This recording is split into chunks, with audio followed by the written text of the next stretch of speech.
Hola amigos, soy Josep de Martí. Este es el segundo vídeo en una serie que estoy haciendo sobre un documento, Criterios Comunes de Acreditación de Servicios de Atención a la Dependencia, que aprobó el Consejo Territorial en junio del año 2022. En otro vídeo pongo en duda que de verdad vaya a tener la utilidad para el que se redactó, o sea, para que sirva de base de los decretos de acreditación que hagan las comunidades autónomas. Pero sí que creo que algunos de los principios que establece y de las líneas que establece van a ser, no obstante, importantes, porque aunque no sirvan de base, digamos, tomados como elementos mínimos, sí que creo que van a inspirar a lo que van a hacer las comunidades autónomas.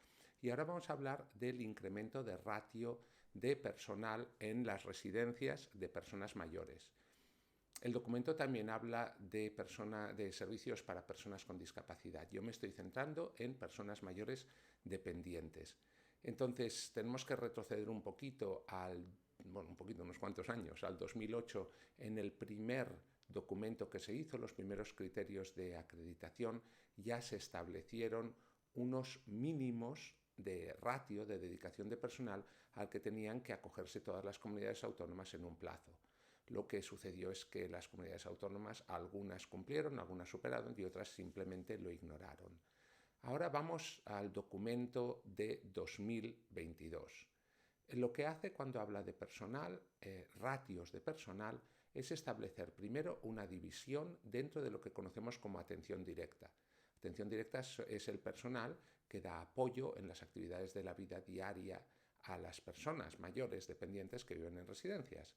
Entonces, dentro de la atención directa, normalmente se considera que están los auxiliares gerocultores.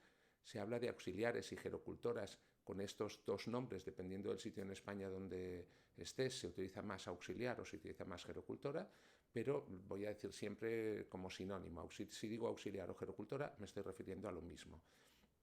Pues se determina que hay un personal de atención directa gerocultor y otro personal de atención directa digamos, de segundo nivel, que serían el personal con titulación, básicamente pues enfermera, fisioterapeuta, etc.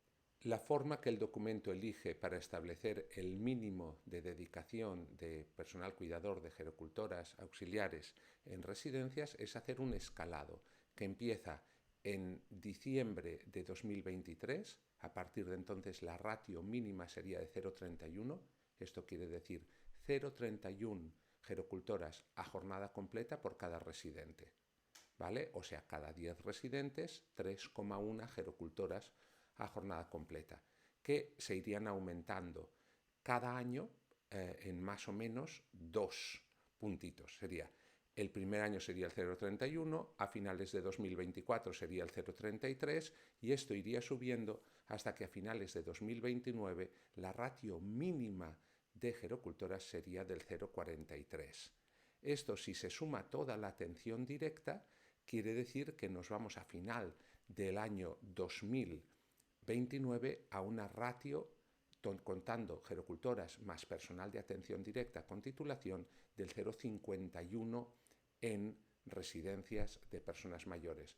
Para saber qué personal tiene que tener en total esta residencia, habría que sumarle a este 0,51 más o menos un 0,12, que es lo que se suele considerar en varias normativas autonómicas de personal de atención indirecta, que sería cocina, limpieza, mantenimiento, administración. Con lo cual, en 2029 nos iríamos a una ratio del 0,63 global. ¿Es muy elevada esta ratio? ¿Es correcta? Yo creo, opinión personal, es correcto. Una ratio del 0,62 es correcta, adecuada. No sería de las más elevadas que hemos visto en los viajes que hemos organizado en Inforesidencias, donde en muchos países es superior a este 0,60, pero sí que estaría, digamos, en una franja correcta. Si tenemos en cuenta que el coste de personal es el más elevado que tiene una residencia, pasar más o menos del 0,5 global, que está en la mayor parte de residencias ahora, a un 0,60 y algo, supondría un incremento de coste importante. Siempre que aceptemos que ese incremento de coste va a suceder y que alguien lo tiene que asumir, pues no habría problema. El problema sí viene cuando empezamos a cruzar requisitos mínimos de los que establece este documento. Y aquí sí que hay una cosa que no me encaja mucho. Voy a repasar un tema. Unidades de convivencia. Una unidad de convivencia supone un espacio en el que hay unos dormitorios, unos espacios de convivencia, unos espacios de vida, un espacio para elaborar la comida, en el que viven un grupo reducido de personas, de usuarios, con unos empleados, unos trabajadores, unos auxiliares que se dedican a esa unidad. ¿Cuál es el número de personas que pueden convivir en una unidad? He dicho que tiene que ser reducido comparado con el modelo tradicional en que una persona podía vivir en una residencia de 60, 100, 120 plazas y en algunos momentos estar con 80, 100 o 120 plazas compartiendo un espacio como el comedor o una sala de actividades. En una unidad de convivencia, de las que hemos visto en otros países, conviven grupos desde 8 personas, son las más pequeñas que hemos visto en países como Noruega o Dinamarca, hasta lo que viene a ser más un estándar que sería entre 15 y unas 20, 22 personas, que sería lo que veríamos más en Alemania, también en Dinamarca, también las hemos visto en Suecia. Entonces, ¿cuál es la clave? Si tú tienes un grupo de personas en una unidad y varias unidades forman una residencia, pero cada unidad tiene que tener personal diferenciado, lo que estamos teniendo son como mini residencias. En tener mini residencias requiere que tú tengas un personal dedicado a cada una de las unidades y que después pueda haber un personal de servicios que atienda a todas las unidades. Vamos a plantear lo que sería un caso de laboratorio. Me invento una residencia 30 plazas dividida en 2 unidades de 15 plazas cada una. Y quiero que haya 2 auxiliares en turno de día por cada unidad y un auxiliar por cada 2 unidades en turno de noche.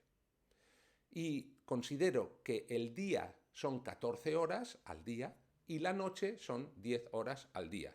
Falta un elemento. ¿Cuánto trabaja cada persona? Pues una persona, según el convenio colectivo marco estatal, trabaja 1.792 horas. Si hago estos cálculos, al final me sale que necesito 6,72 empleados a jornada completa para cubrir esa necesidad. Eso convertido en ratio quiere decir que tendría una ratio de 0,45 de gerocultores. Si vuelvo al documento de mínimos, nos dicen que la ratio de gerocultores se va a ir incrementando entre 2023 y 2029, pero en 2029 llegará al 0,43. O sea que incluso con estas ratios escaladas que nos pide el documento, ni siquiera con la ratio que nos piden en el año 2029 voy a poder tener el personal suficiente. No lo que me pidan, sino lo que voy a necesitar. Yo he hecho un caso de laboratorio, un caso en el que no hay absentismo, pero solamente que introduzcamos un elemento de absentismo y de, digamos, de bajas puntuales, no absentismo largo, sino gente que un día no se presenta al trabajo, o sea, tengo que tener un cierto parachoques solo para mantener ese nivel de presencia, pues ya necesito más personal del que me piden como ratio. Esto quiere decir, o que no han calculado bien, porque además este tipo de escalado no ha aparecido hasta el último documento, o que de verdad no se lo creen. Porque si nosotros hacemos un cálculo de unidades de convivencia de 20 plazas, entonces encaja mucho más. Y ahora voy a decir una cosa que creo que las personas que trabajen en recursos humanos en residencias lo entienden muy bien. Hay una especie de ratio presencial que cada residencia va consiguiendo adivinar cuál es el suyo según pues cómo es la arquitectura de la residencia, cuál es la filosofía de la residencia, cuál es la historia de trabajo de la residencia. Que es, oye, durante el día, ¿cuántas personas puede atender un gerocultor? O sea, si en una sala o en una residencia en un momento dado hay 50 residentes, ¿cuántos gerocultores tiene que haber presente? Y no diría que es un consenso, pero casi es un consenso que 1 a 10 se considera correcto con los precios actuales. Eso quiere decir que en una unidad que hubiese 20 personas usuarias, habría 2 auxiliares presentes. Si se hace unidades de 20 con 2 auxiliares presentes, las ratios se adecuan muchísimo a lo que nos está diciendo el documento. Con lo cual, lo que yo preveo es que las unidades de convivencia se van a acabar imponiendo. Y se acabarán imponiendo con una ratio de personal superior a la que tenemos ahora.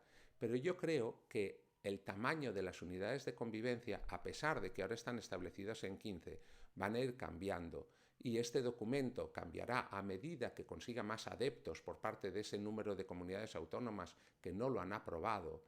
Yo creo que si se cambiase el número de máximo de personas que pueden vivir en una residencia, y yo, como es una norma mínima, lo pondría en 22, de forma que las comunidades autónomas lo pudiesen bajar hasta 20, yo creo que eso encajaría lo que es un modelo más atención centrada en la persona del que tenemos ahora con la viabilidad económica.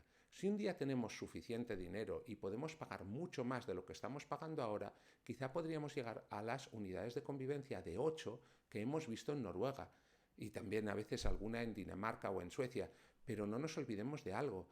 Cuando un país aplica unidades de convivencia pequeñas, como con 12 plazas, 8 plazas, incluso 15, sumando el personal de atención directa, indirecta y dentro del de directa el que tiene una titulación universitaria, se llega muy rápidamente a una ratio del 0,7 y en algunos países donde trabajan menos de 1.792 horas al año, pues se llega a ratios del 0,8-0,9.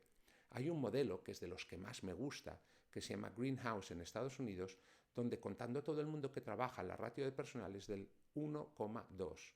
O sea, más empleados que trabajadores. Me encanta, es la que a mí me gustaría para mí si yo lo necesitase, pero no sé si la administración del país donde yo viva cuando sea anciano podría pagarla o si yo habré ahorrado durante mi vida lo suficiente como para poderme pagar un servicio que requiere más empleados que residentes. Entonces, yo creo que como este documento todavía no está acabado, para que lo aprueben más comunidades autónomas habrá que volverlo a reformar, habrá que volverlos a llamar. Yo creo que uno de los elementos que habrá que tener en cuenta es, muy bien, mantener un incremento de la ratio de personal siempre que venga acompañado de un incremento de la financiación. Pensar qué van a hacer las residencias que tienen unas plazas concertadas y otras privadas cuando aumenten la ratio de personal y eso suponga también incrementar el precio de los usuarios privados. Aquí digo, a ver si desde el gobierno pues hacen algún sistema que pueda bonificar fiscalmente lo que se paga por una residencia privada para poder incentivar que aumenten las ratios de personal, pero que siga habiendo una demanda. Y por último, la vuelta que habrá que dar a este aumento de ratio es cómo casamos el aumento de ratio con unas unidades de convivencia con un tamaño que permitan dar una atención más personalizada de la que damos ahora por un precio que se puedan permitir las administraciones y los ciudadanos. Y aquí lo dejo. En el